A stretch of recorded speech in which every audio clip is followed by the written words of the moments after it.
দেখতেছি আসলে এই হুজুরেরাই বিশৃঙ্খলাপূর্ণ। কারণ আল্লাহ তাআলা সূরা আলে ইমরান 103 নম্বর আয়াতে বলেছেন, ওয়াতাসিমু বিহাবলিল্লাহি জামিয়া ওয়ালা তুফাররাকু, তোমরা সকলে মিলে ঐক্যবদ্ধ হও, আমার রশিকে শক্ত করে ধারণ করো এবং তোমরা পরস্পর বিচ্ছিন্ন হয়েও না, ভাগাভাগি হয়েও না, দলাদলি হয়েও না। কিন্তু আমি দেখতে পাচ্ছি এই কয় মাসের হুজুরেরা, আলিমরা, তারা এত ভাগে বিভক্ত হয়েছে যে বলা শেষ করা যাবে না। কত দল যে দেশে আছে আর কত ইমাম, কত নেতা যে দেশে আছে তা বলে শেষ করা যাবে না।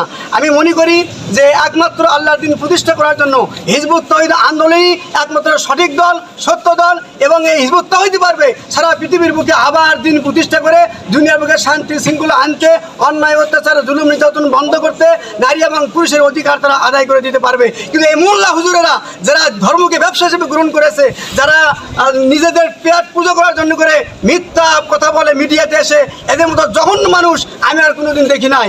আসলে আমি যদি এখানে না আসতাম তাহলে আমি বুঝতে পারতাম না, জানতে পারতাম না।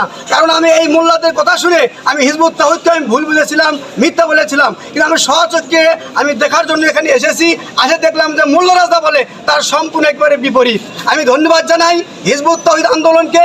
এবং আমি একটা কথা বলতে চাই, আসলে এই হুজুরদের উচিত ছিল যে আমরা তা করতে পারি নাই, আমরা মানুষকে ঐক্যবদ্ধ করতে পারি নাই, মানুষকে সত্যপতি দাওয়াত দিতে পারি নাই। এই হিজবুত তাওহীদ যে দাওয়াত দিচ্ছে আমরা একে ধন্যবাদ জানাই, স্বাগত জানাই, তাদের এটা উচিত ছিল। কিন্তু তারা স্বাগত না জানিয়ে হিজবুত তাওহীদের বিরুদ্ধে তারা চলে গিয়েছে। সুতরাং আমি মনে করি তার এই মিথ্যাচারের কারণেই মহান আল্লাহ তাআলা তাদেরকে অচিরেই ধ্বংস করবেন, তারা বিলীন হয়ে যাবে। তাদের এই মিথ্যাচারের কারণেই সমাজ থেকে জনগণ থেকে তারা বিচ্ছিন্ন হয়ে যাবে।